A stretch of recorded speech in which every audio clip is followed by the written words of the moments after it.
अनिल, क्या आप जानते हैं कि एक राष्ट्र में उद्यमिता एक बड़ा प्रभाव कैसे पैदा कर सकती है?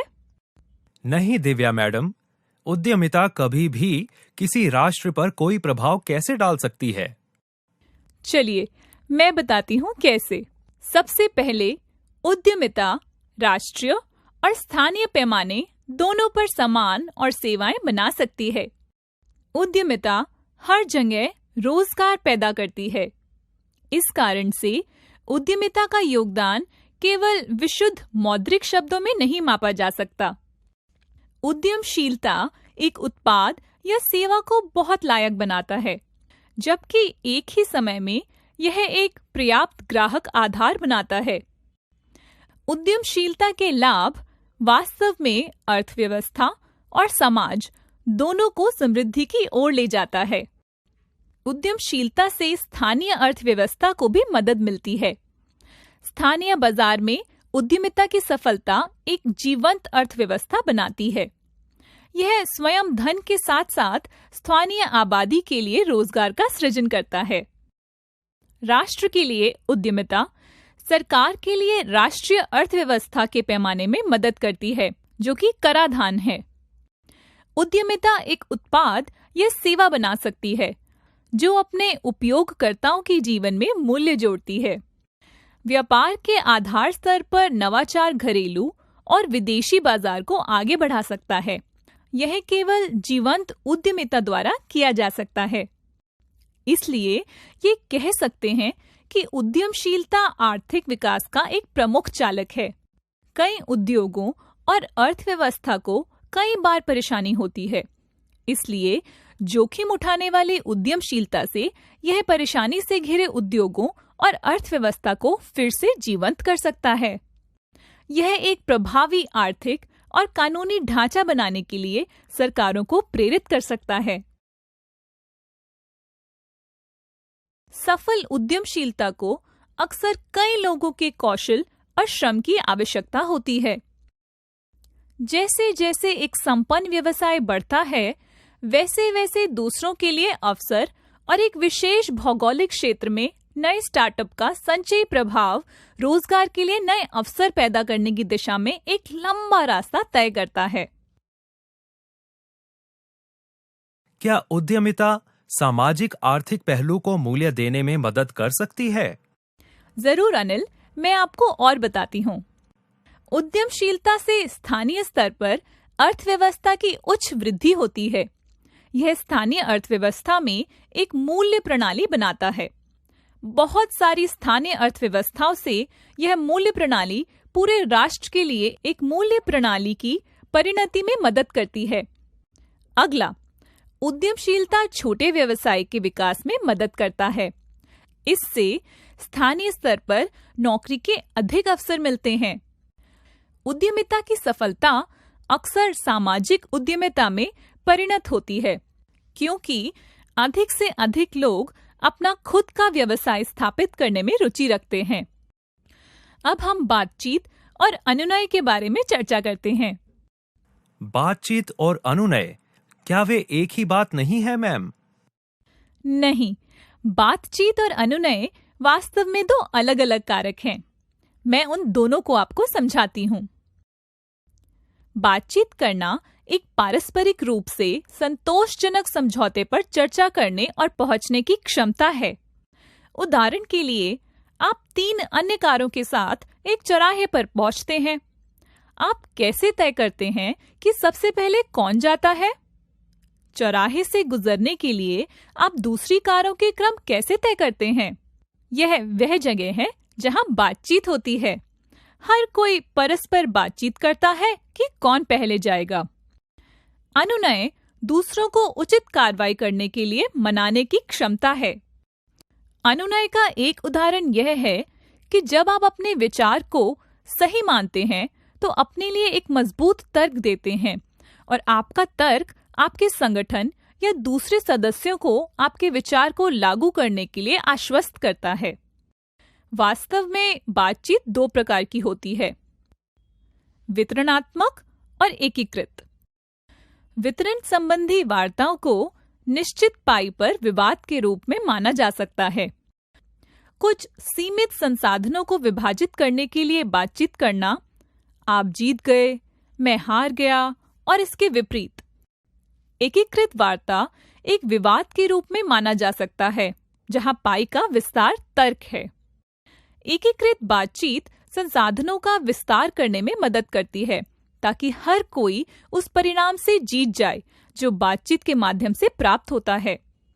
एकीकृत वार्ता एक जीत-जीत के परिप्रेक्ष्य पर आधारित होती है, जहां बातचीत में हर किसी के लिए लाभ होता है। अब उद्यमी वार्ता के प्रमुख तत्व क्या हैं? उद्यमी वार्ता के प्रमुख तत्व मूल्य निर्माण कर रहे हैं, विश्वास का निर्माण कर रहे हैं, भावनाओं और धारणाओं से निपट रहे हैं और साथ ही दीर्घकालिक संबंधों की रक्षा कर रहे हैं। आइए चर्चा करें कि इनमें से प्रत्येक कारक उद्यमिता में कैसे मदद करता है। सबसे पहले हितों और पदों के बीच अंतर करना। हमेशा बातचीत सिमुलेशन में भाग लें।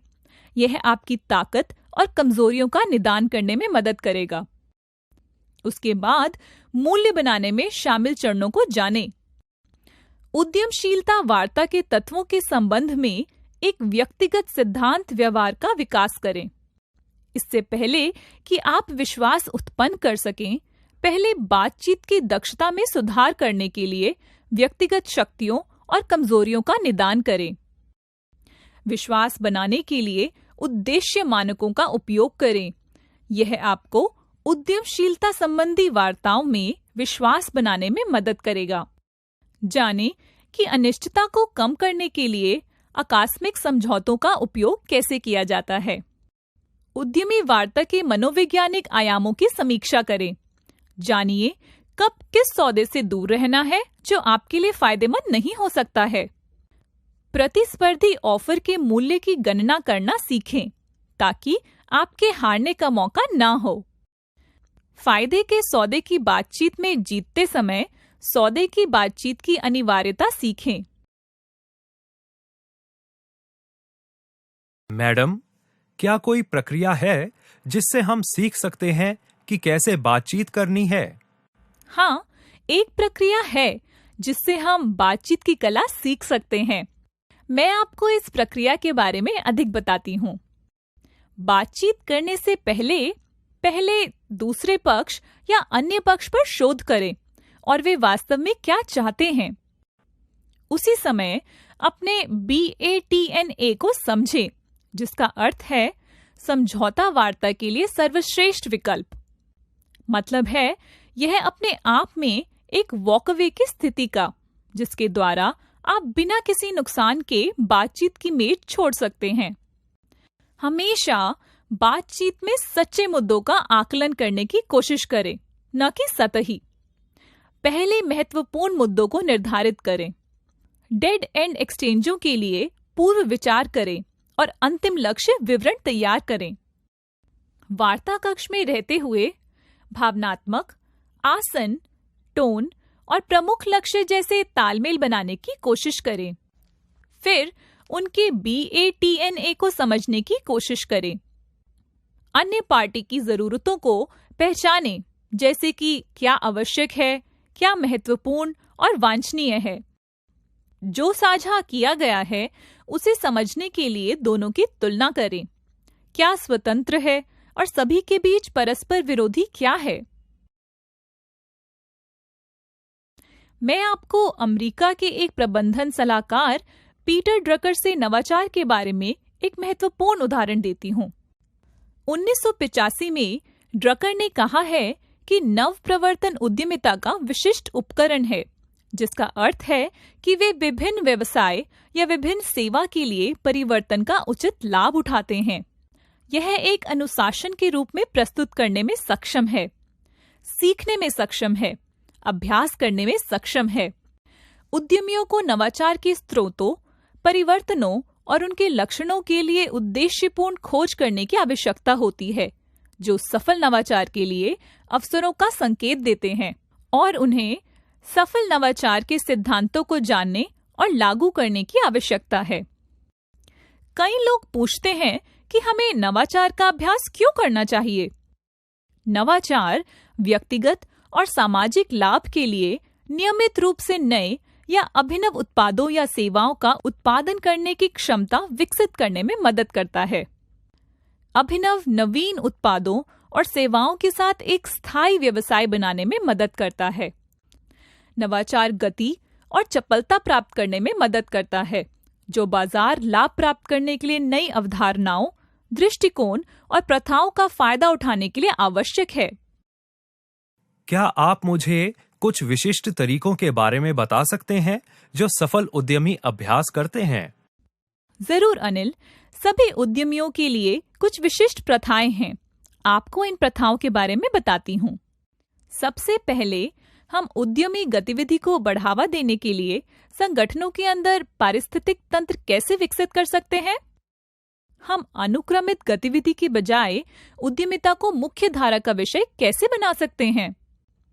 उत्तर एक जीवंत कोर पारिस्थितिक तंत्र के निर्माण में निहित है।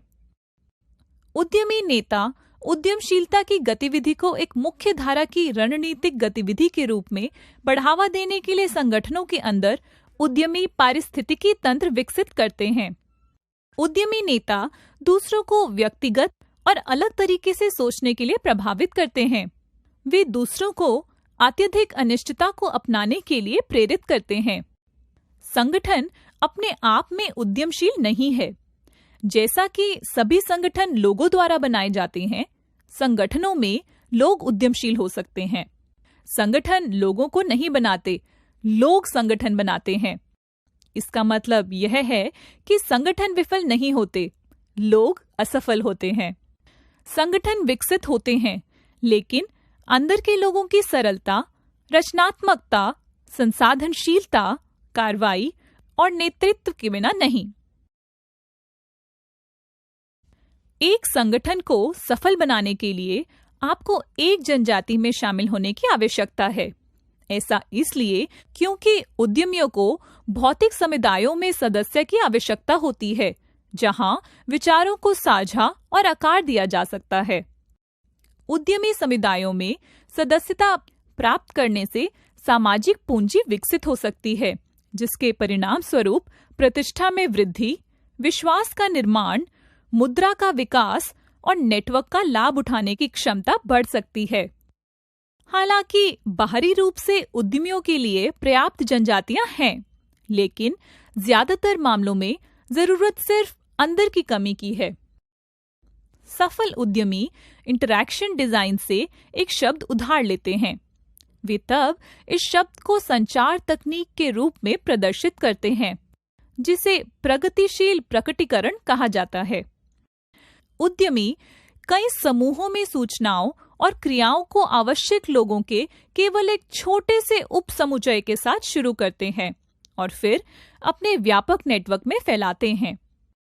बाहरी उद्यमी प्रगतिशील रूप से अपने विचार को जल्दी मान्यता प्राप्त करने का खुलासा करते हैं, जबकि अंदर के उद्यमी प्रगतिशील प्रकटीकरण का उपयोग सर्वसम्मति बनाने और संगठन संसाधनों और प्रतिभा तक पहुंच प्राप्त करने के लिए करते हैं।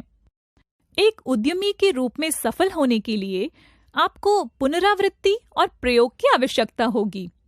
हालांकि आपको इस बात का ध्यान रखना चाहिए कि इस पहलू का वर्णन करने के लिए इस्तेमाल की जाने वाली भाषा विफलता की अवधारणा पर केंद्रित है। असफलताओं के अर्थ में जैसे असफलता, झूठी शुरुआत, गलत मोड़ और गलतियां। इटरेशन प्रोटोटाइपिंग परीक्षण, विश्लेषण और शोधन की चक्रीय प्रक्रिया है। यह विचार या परियोजना को मारने और दफनाने की बजाय एक विचार को सीखने और आकार देने के लक्ष्य के साथ प्रयोग के माध्यम से ज्ञान का निर्माण है। विफलता के रूप में तैयार किए गए उद्यम डरावने हैं और अक्सर निष्क्रियता की ओर ले जाते हैं। जानबूझकर चलने के रूप में तैयार यह एक मानसिकता बनाता है जिसके लिए यह तैयार किया गया है और कई सीखने के क्षणों की अपेक्षा करता है। संगठन के बाहर के उद्यमी वित्तीय नुकसान को सबसे बड़ा जोखिम मानते हैं, लेकिन अंदर के उद्यमी अपनी अच्छी कमाई वाली सामाजिक पूंजी और सामाजिक प्रतिष्ठा को खोने के डर से स्तंभित हो सकते हैं। याद रखें, सामाजिक प्रतिष्ठा बनाने में बहुत मेहनत लगती है। अंदर और बाहरी उद्यमी विभिन्न तरीकों से संभावित नुकसान का प्रबंधन करते हैं। एक समय में कई अवसरों पर काम करने से लेकर विचार पर काम करने के लिए अनुमति के स्थानों की पहचान करने तक, एक सावधान उद्यमी समझता है कि समग्र रूप से क्या दांव पर है। कभी कभी स्वीकार्य नुकसान एक अलग प्रकार की गणना को प्रेरित कर सकता है, जो गणना कर रहा है कि आप एक कदम आगे बढ़ने के लिए क्या खोने के लिए तैयार हैं। अतीत के शैक्षिक अनुभव और यहाँ तक कि कॉर्पोरेट अनुभव संचार को प्रोत्साहित करने की बजाय बाधा उत्पन्न करते हैं। पिछले अनुभवों से आदतों को त्यागना आवश्यक है, खासकर जब ये आदतें अधिकांश उद्यमियों द्वारा अनुभव किए गए प्रयोगात्मक और पुनरावृत्ति प्रकृति के साथ संघर्ष करती है। बाहर के उद्यमी पहले काम करते हैं और फिर उस काम को सीखते हैं, जबकि अंदर के लोगों को संगठन के इतिहास द्वारा बंधक बनाए जाने के बारे में चिंता करनी पड़ती है।